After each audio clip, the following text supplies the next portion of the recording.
I was very close to my editor, Julie, and I said, oh, wow, I'm an author, I've written 2 books, so this is again before my father passed away, and before any of this happened, and I decided to write a novel. So a lot of authors have that closet novel. That was the first one. So I had only the 2 books. My father, was newly diagnosed, but he was still functioning really well. So things were still good. So I wrote this wonderful story, and I couldn't wait for her to take a look at it. She was also an editor. And I'll never forget the day she, back then it was paper copies, and there was no computer. Oh, yeah. So she hands me back the book, and I said, so what do you think? I'm so excited. And she said, it's too happy. I said, wait, what are you talking about? She said, it's too happy, Kerriann. And she looked at me and she said, you have not experienced life. And I was like, I was married, I was newly married. I had written 2 books. I thought I experienced life. But I was young, and I was, I was kind of hurt originally by that. Yeah. But she was so right. She was so right, because she said to me, she said, when you experience life, it'll not only make you a better person, but it will make you a better writer. She could not have been more correct. Okay? So we are shaped by our experiences. So since then, as I mentioned, my husband was a September 11th survivor. I had a cousin die in his 20s tragically. I went through this whole ordeal with my father. I'm a breast cancer survivor. I went through cancer treatments. Wow. I had in 2020, I lost 7 people that I was related to or close to. 3 of them under the age of 58. One of them was my best friend from childhood. Another one was my sister-in-law who died of cancer. And another one was another cousin who died of liver cancer. I've put multiple pets to sleep. I'm a huge animal lover, and I've held them as they've been put down. And I've also been by the bedside of a lot of dying people. My mentor, Arthur Lightsey from college, from photography, and my editor, Julie. And she was an agnostic, okay? And on her deathbed, this was about 2 or 3 weeks before she died, she said to me, because of me, and I didn't even write anything yet, she said that she believed in God. She saw her husband who had passed. And she went off knowing that, there is an afterlife. And so that was amazing. That was even before I started to do anything. So, and then, I had 2 children, and my husband had a job loss. We had, issues with that and money at one point. And I saw that life was difficult. I also have survived grief that I never thought I would 4 years ago. My mother she started having heart problems a couple of years after my father had passed, and a few years after I was sick.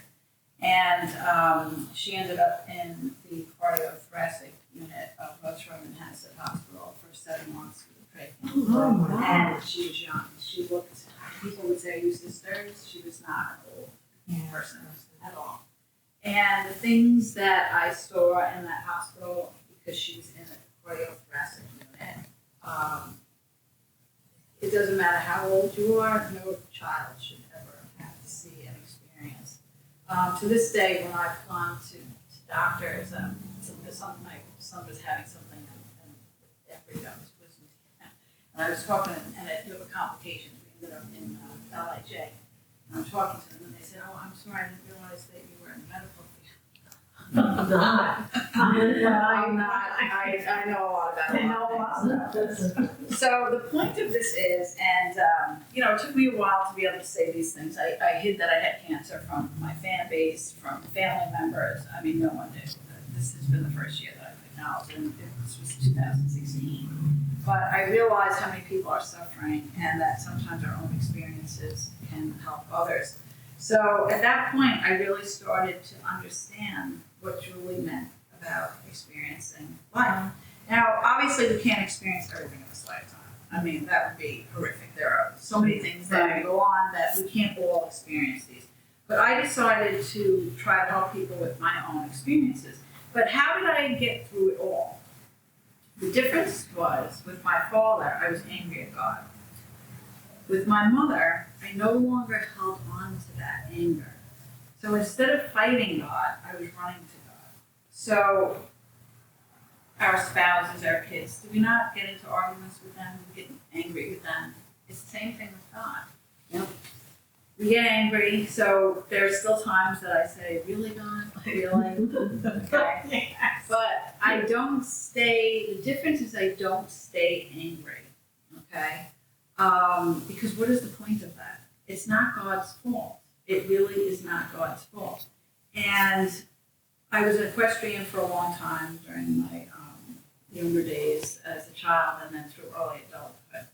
So I like to put it in terms of horses. And I'm sure even though if you're not into horses, you've probably seen movies with trainers or cowboys or that kind of thing.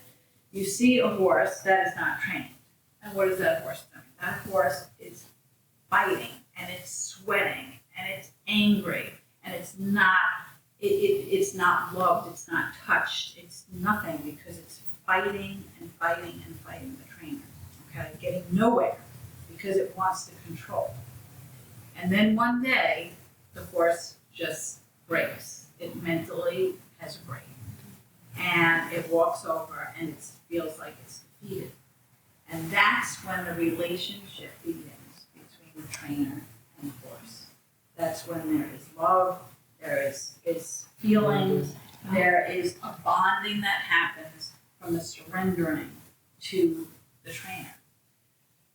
So I've tried to work on that for myself, the complete surrender to God. It's not an easy thing. And that's why I tell people, I'm like, I'm not going to sit up here and say, oh, every day I live in bliss and peace and I don't worry. I am a worrier and I ask questions and there are things that I don't understand that goes on in this world as well because we don't have the answers for everything. But what I can offer is that along with being a better writer, I always felt like I was compassionate. But even more so, you notice things that other people don't notice. I see an older person struggling with a walker and people are walking past and everything. And can I help you with that? I know what it's like.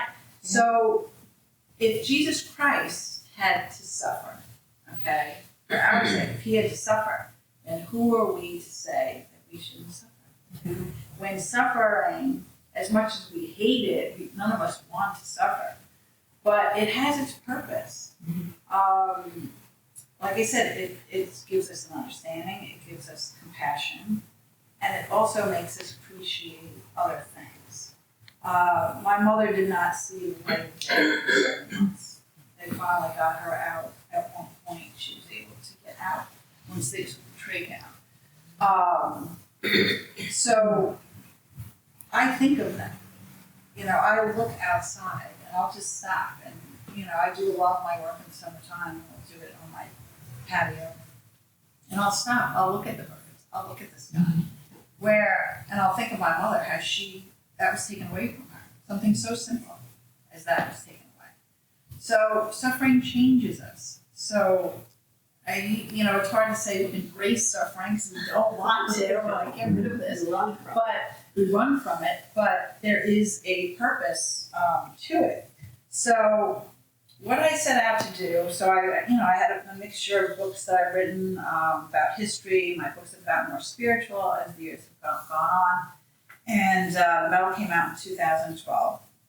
So after a run with this last historical book, I was saying, I want to get my 10th book out. And what am I going to do? And I felt it inside that I should go with something that was faith-based. And because of the work I do, I'm a little bit more in tune to things. And I was hearing, work with me. I'm like, Padre Pio, is that you? I mean, he's been my buddy all these years. I've pictures of him, statues of him all around. But it was that feeling that you just know you're supposed to do something. And I cover that in the book as well. What are your callings? What are your gifts? You have to listen. we're so preoccupied with the phone, the TV has to be on. Even I yell at my husband all the time. He's like washing dishes and he's watching something on his phone. I'm like, put that away. Like, just be, you know, because that's when you get information. So I was getting an overwhelming feeling that I should do something with Padre Pio. So I like to say that I co-authored Padre Pio Daily Reflections with him. And it came to me, I love daily devotionals, and I was actually looking for another one for myself. I had read one that I really enjoyed after my mother died that was on grief. And I said, I think I want to do a devotional. And I said, I'll do 365 of Padre Pio's quotes. How bad could that be? You get this done in a year. Well, 2 years later, because 365 quotes is a lot more than you think. I took my favorite quote of his, pray, hope, and don't worry. And if you could find that in the book, then you'll know when my birthday is. I'll let you be on the lookout for that. So when you see where that is in the book, you'll say, oh, that's right, she said it was her birthday. That's obviously a very well-known quote, and it's one that people really enjoy. So I had that. But the research I did came from Padre Pio websites, from tons and tons of books, lots of research, Padre Pio Foundation, different things, his letters. I poured through all of this and got things that I thought that I could relate to. So then after I had all the quotes down, I had a book that just had the quotes in it, then I set out to start doing the reflections. And it wasn't always easy. Like I had to sit there saying, okay, what do you want me to say? I think I'm not sure. I didn't want it to be preachy either. I didn't want to say, oh, you should be doing this, you should be doing that. And I didn't want it to be about me. I didn't want it to be like, oh, well, I did this and I did that. So the foreword is basically what I told you, the true story behind my faith journey and the medal. And then the rest of it, I took his quotes and really it was my interpretation and my reflection on what those quotes are and what they can do to help other people get through all kinds of things. So I'm going to run down a couple of the themes. I mean, there's tons of themes in the book. The first one is trials and suffering. So again, I had mentioned if Jesus could go through suffering, and Padre Pio too. I mean, the physical pain that he had, the battles with the devil. He went through, you know, people second guessing him, the church second guessing him. He experienced it all. He really, really did. So I go over how to sort of cope with that. You know, to say, you know, I know that maybe no one else understands, but Jesus understands me, because he lived this. So instead of saying, you know, if you have a disease that you know you're not going to really get past, help to give me the strength to get through. Because Jesus fell 3 times carrying that cross, and he got through. So if we kind of try to relate ourselves to that, okay, even with the Blessed Mother, Mary, okay, watching her son, I mean, can any of us imagine that?